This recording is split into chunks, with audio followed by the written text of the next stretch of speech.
신문 읽어준 남자입니다. 이인규 중수부장의 회고록 논란이 커지고 있습니다. 노무현 재단과 유시민 전 이사장도 반박 입장을 내놨습니다.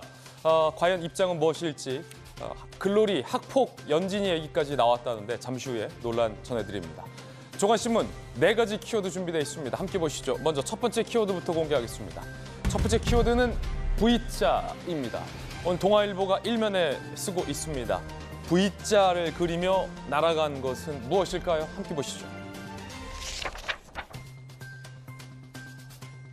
북한이 일단 우리나라 전역을 겨눈 전술 핵 모의 실험을 했습니다. 800m 상공에서 폭발 실험을 했다라고 주장을 했습니다. 살상 능력이 극대화됐고 위협의 목적이 있죠. 김정은 언제든지 핵 공격할 수 있다라고 얘기했습니다. 저희들이 주목하는 건 이 사진에 있는데요. 사진 속에 있는 요 미사일, 요 놈에 대해서는 많은 언론이 분석을 했습니다. 신문 읽어주는 남자는 요 미사일이 아니라 이 화염의 모양을 주목하고 싶습니다. V자 화염, V자 화염. 이 V자 화염은 땅 속에 있는 사일로에서 이 미사일을 발사한 것으로 추정이 됩니다. 그간에는 이동식 미사일 발사대를 쐈기 때문에 화염이 밑으로 퍼졌는데 이제는 산속, 땅 속의 발사대에서 미사일을 발사했다라는 뜻이 되겠습니다. 잠시 후에 이야기 나눠보죠.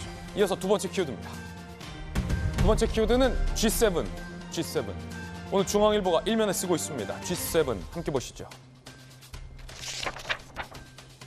일본의 기시다 총리가 윤석열 대통령을 5월에 열리는 G7 정상회의에 초청했다라고 대통령실을 밝혔습니다. 한일 정상회담 후속 조치가 가시화되고 있다는 평가도 나옵니다.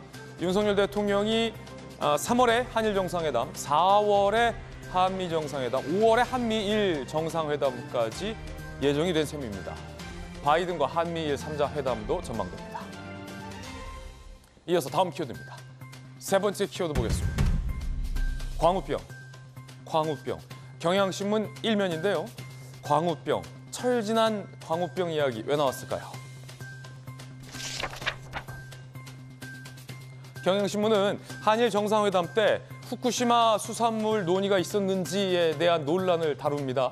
대통령실에서는 일단은 부인을 했습니다. 그런 논의 한 적이 없고 자세한 대화 내용도 공개할 수 없다. 대통령실의 입장은 명확합니다. 국민의 건강이 우선이다라는 겁니다. 하지만 일각에서는 여전히 한일 정상이 후쿠시마 수산물을 논의한 건 아니냐라는 의혹도 번지고 있습니다. 이어서 다음 키워드입니다. 네 번째 키워드는 이겁니다. 썸. 서울신문 일면인데요. 웬 썸? 썸 난리 났습니다. 썸 탔던 MZ세대 쌈되는 이별 소송, 쌈이 아니라 싸움을 줄여 말한 건데 예를 들어 이겁니다. 선물한 명품 시계 다시 돈으로 돌려줘. 우리 헤어지잖아. 빌려간 400만 원 다 갚고 헤어지자 등등. 그래프 보시죠. 연인 간의 대여금 반환 청구 소송이 엄청나게 늘었습니다. 90배나 늘었다라는 내용입니다. 2013년도에는 2건밖에 안 됐는데 어느새 175건, 213건이 넘어선 때도 있었습니다. 사랑은 했어도 돈은 돈이다. 내 돈, 네 돈. 썸 기사였습니다. 지금까지 신문 읽어주는 남자였습니다.